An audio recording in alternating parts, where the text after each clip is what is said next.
मनोज जरांगेंचं आझाद मैदानावर आमरण उपोषण। आझाद मैदानात मराठा आंदोलकांची मोठी गर्दी।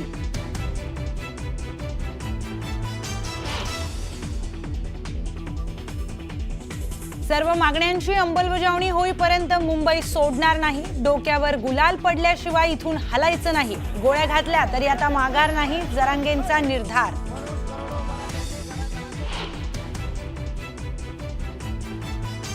दोन्ही राष्ट्रवादी ठाकरेंच्या शिवसेनेचे आमदार खासदार जरांगेंच्या भेटीला, तर सरकारचं शिष्टमंडळ भेट घेणार का याकडे लक्ष।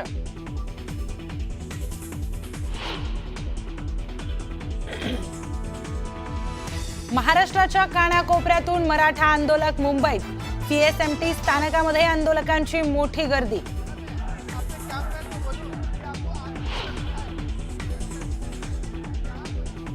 मराठा क्रांती मोर्चाचं पोलिसांना पत्र। आझाद मैदानामध्ये मनोज जरांगेंना उपोषणासाठी उद्याची वेळ वाढवून देण्याची विनंती।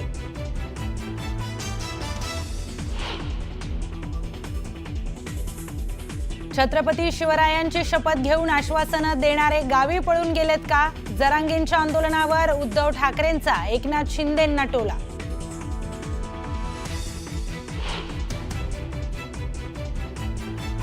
मराठा आरक्षणाबाबत भूमिका स्पष्ट करा। एकनाथ शिंदेंचा उद्धव ठाकरेंवर निशाणा। मुख्यमंत्री असताना हिम्मत का नाही दाखवली? ठाकरेंना बोलण्याचा अधिकार नसल्याची शिंदेंची टीका।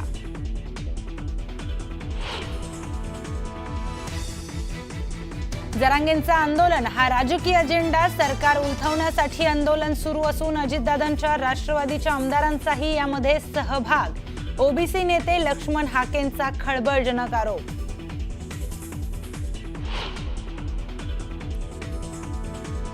पोलीस महासंचालक रश्मी शुक्ला सह्याद्री अतिथीगृहावर दाखल। राज्यातील कायदा आणि सुव्यवस्थेच्या मुद्द्यावर महत्त्वाची चर्चा।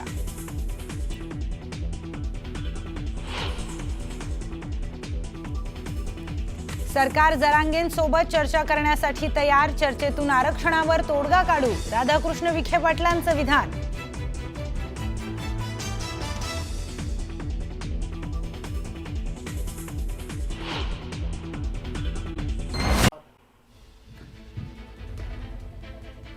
आणि एक महत्त्वाची बातमी समोर येते। मराठा क्रांती मोर्चाचं पोलिसांना पत्र बघायला मिळतंय।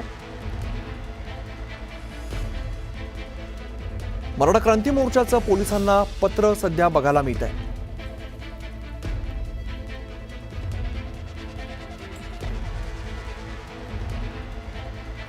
आताच्या क्षणाची महत्त्वाची बातमी समोर येते। मराठा क्रांती मोर्चाचं पोलिसांना पत्र बघायला मिळते। मनोज जरांगे यांच्या आझाद मैदानातील उपोषणाची उद्याची वेळ वाढवून देण्याची विनंती त्यात केलेली आहे।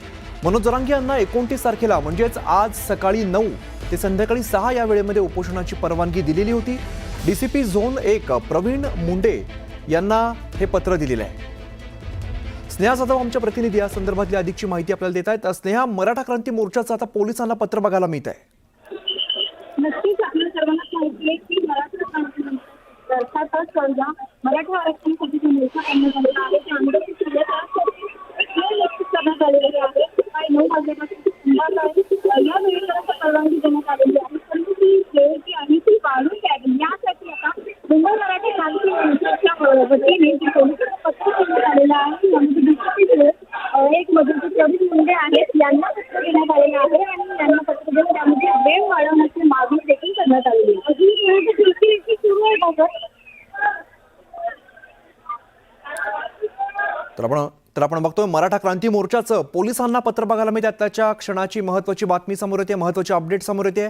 मनोज जरांगे यांच्या आझाद मैदानातील उपोषणासाठी उद्याची वेळ वाढवून देण्याची यामध्ये विनंती करण्यात आली आहे।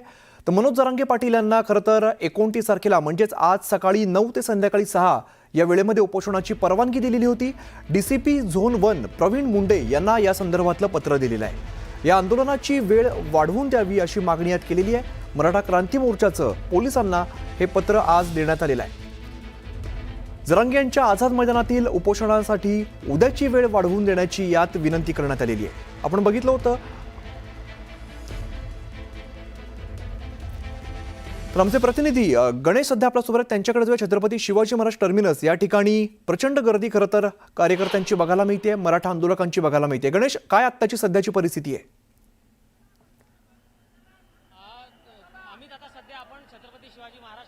आहोत आपण पाहू शकतो की मराठा आंदोलक जे आहेत ते आता पूर्णपणे त्यांनी छत्रपती शिवाजी महाराज प्लॅटफॉर्म नंबर 3, 4, 5, 6 याचा ताबा घेतलेला आहे आणि मोठ्या प्रमाणात जे आंदोलक आहेत ते या ठिकाणी जमलेले आहेत।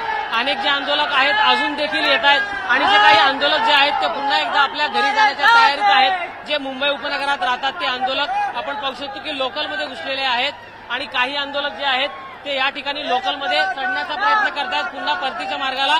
मात्र महत्वाचं सांगायचं झालं तर काही वेळानं मुंबईचे ऑफिसेस सुटणार आहेत आम्ही आणि त्याच्यामुळे छत्रपती शिवाजी महाराज टर्मिनल्सवर मोठा गोंधळ उडण्याची शक्यता आहे। कारण मराठा जे आंदोलक आहेत त्यांनी पूर्णपणे रेल्वे प्लॅटफॉर्मचा ताबा घेतलेला आहे आणि काही वेळातच मुंबईची ऑफिसेस सुटणार आहेत आणि त्याच्यामुळे मोठ्या प्रमाणात गर्दी आणि त्याच्यामध्ये गोंधळ उडण्याची शक्यता आहे। सध्या आपण हे आंदोलक बघतोय की सगळे आंदोलक आझाद मैदानावरून पुन्हा एकदा छत्रपती शिवाजी महाराज टर्मिनल प्लॅटफॉर्मवर बसलेले आहेत सगळे आंदोलक। आपल्याला या ठिकाणी आंदोलक मोठ्या प्रमाणात घोषणा देताना देखील पाहायला मिळत आहेत। आंदोलकांचं एकच म्हणणं आहे की आरक्षण जोपर्यंत मिळणार नाही तोपर्यंत आम्ही माघारी जाणार नाही। काही महिला आंदोलक आपल्यासोबत आहेत, पहिल्यांदा आपण महिला आंदोलकांशी बोलणार आहोत। ताई, मराठा आरक्षणासाठी आलात, आज पहिला दिवस आहे, किती दिवस थांबण्याचा विचार आहे? संपूर्ण प्लॅटफॉर्म तुम्ही ताब्यात घेतलाय। जय जिजाऊ, जय शिवराय, जय रौद्र शंभोराजे आणि आदरणीय संघर्ष योद्धा मनोजदादा साहेब, जोपर्यंत सरकार आम्हाला आमच्या हक्कांच्या मागण्या पूर्ण करत नाही तोपर्यंत आम्ही मुंबई सोडणार नाही। आम्ही पत्र घेऊनच इथं आलेलो आहे। एक दिवसाचं आंदोलन होतं, मग कसं काय नियोजन केलं तुम्ही पुढचं? अगोदर तर सरकारने आझाद मैदान सुद्धा मराठ्यांना नाकारलं होतं, परंतु एक दिवसाचं सरकारने जरी परवानगी दिली असली तरी आमचं बेमुदत उपोषण मनोजदादाचं आहे आणि आम्ही मनोजदादांना सपोर्ट देण्यासाठी आलोय। जोपर्यंत आरक्षण भेटत नाही तोपर्यंत मराठे मुंबई सोडणार नाही। आम्हाला परवानगीची वेळ प्रसंगी आवश्यकता नाही। आमच्या 10 पिढ्या बर्बाद झाल्या आरक्षणाअभावी, आता ही पिढी आम्ही वाया जाऊ देणार नाही। बरं सगळं छत्रपती शिवाजी महाराज जे टर्मिनल्स आहेत त्या ठिकाणी आपली लोक येऊन थांबलेत, गर्दी अजून होण्याची शक्यता आहे मोठी। गर्दी तर होणारच, अजून तर लोक रस्त्यानंच आहेत आणि लोक इथून आरक्षण दिल्याशिवाय कुठेही जाणार नाहीत।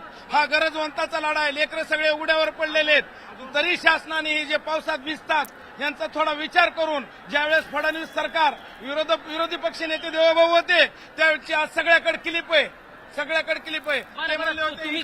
तुम्ही कुठून आलात? नांदेड जिल्ह्यातील भोकर तालुक्यातून आलो। आमची गाडी आता 30 किलोमीटर मागे आहे, तिथून आम्ही आता लोकल इथं आलो, इथपर्यंत आलो। समजा आम्हाला एक इच्छा आहे की आरक्षण भेटलंच पाहिजे। आमचे लेकरं बाळ, आमच्या इथे भरपूर पाऊस झाला, पावसाने आमचे घरं वगैरे पडतात, पण आम्ही इकडे आलो कशामुळे? आमच्या लेकरांच्या भविष्याचा विचार केला पाहिजे म्हणून आम्ही इथपर्यंत आलेलो आहोत। बरं दादा, तू कुठून आला तू? जालना। मग किती दिवस राहणार इकडे अजून? तो लोक आरक्षण मिळत नाही तोपर्यंत राहणार। ही मराठा आंदोलकांची सगळ्यांची भूमिका आहे की जोपर्यंत आरक्षण नाही तोपर्यंत या ठिकाणावर आम्ही हलणार नाही। ही सगळी गर्दी या ठिकाणी आपल्याला दिसते। हीच नाही तर प्लॅटफॉर्म नंबर 1, 2, 3, 4 आणि 5 हे सगळे प्लॅटफॉर्म मराठा आंदोलकांनी जे आहेत ते आता ताब्यात घेतलेले आहेत। पीक आवर्स काही वेळा सुरू होईल, ऑफिसेस सुटतील आणि त्यामुळे गर्दीतून मोठा गोंधळ उडण्याची शक्यता आहे। अमित, निश्चित। आणि गणेश, ज्या पद्धतीने मनोज जरांगे पाटलांनी सांगितलेलं की अतिशय शांततेमध्ये हे आंदोलन करायचंय, अजून काही आंदोलकांच्या आपण प्रतिक्रिया घेऊ शकतो का? कारण मनोज जरांगे पाटलांनी सांगितलं अतिशय शांततेमध्ये आपल्याला हे आंदोलन पार पाडायचं आहे। बरं, मनोज जरांगे पाटील साहेब म्हणाले की शांततेत आंदोलन पार पाडायचंय, मात्र या ठिकाणी मोठ्या प्रमाणात घोषणाबाजी, उलटबाजी केली जाते असं दिसतंय। ऐका, उल्लडबाजी नाही, काही नाही, हे सत्य अहिंसा शांतीचं आंदोलन आहे। त्यांनी सुरुवातीलाच पत्रकार परिषदेत म्हणलं होतं की दगडफेक करणारे, गोंधळ घालणारे, जाळपोळ करणारे माझ्यासोबत येऊ नका। हे मनोजदादाचं आमच्या बोलणं, तर आम्ही मनोजदादांच्या आदेशाचं पालन करत आहोत आणि 100%। बरं, तुम्ही किती दिवस राहणार आहात तिकडे? सर, जोपर्यंत आरक्षण मिळत नाही आम्हाला तोपर्यंत मुंबई सोडायची नाही। तुम्ही कुठून आलात? आम्ही सांगली जिल्ह्यात जत तालुका शेगाव। काय पुढची भूमिका आहे? आमची ओबीसीतून आरक्षण भेटावं ही आमची भूमिका आहे। आज जर निर्णय झाला नाही, काही चर्चा झाली नाही, तर पुढची भूमिका काय असेल?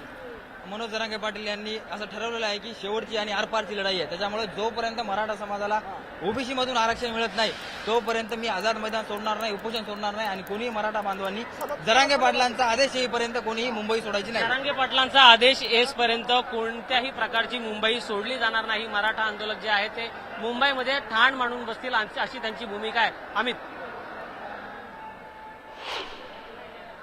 इथले जेवढे पोर आहेत तेवढ्या पोरा सांगतो, ही ही काही पैदास गोंधळ घालणारी यांना मराठी मोठे वाटत नाहीत.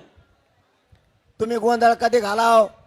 सरकारने अडचण आणल्यावर किंवा मी आंदोलन सोडून गेल्यावर. मी जाग्यावर ठाम आहे. तुम्ही गोंधळ घालता म्हणजे तुम्ही माजलेले अवलादी दिसतात तुमच्या. तुम्हाला मोगम मराठ्याचं वाटोळं करायचंय, राजकारण्याचं ऐकून गु खाऊ नका. मी जर तिथं आलो ना तर त्याला पळून सुद्धा देणार नाही. ध्यानात ठेवा. तुमचं कोणीच ओळखीचं असलं त्याला म्हणा अर्ध्या मिनिटात ते मोकळं कर लवकर. CST पशी 25-30 जण आहेत माकडं.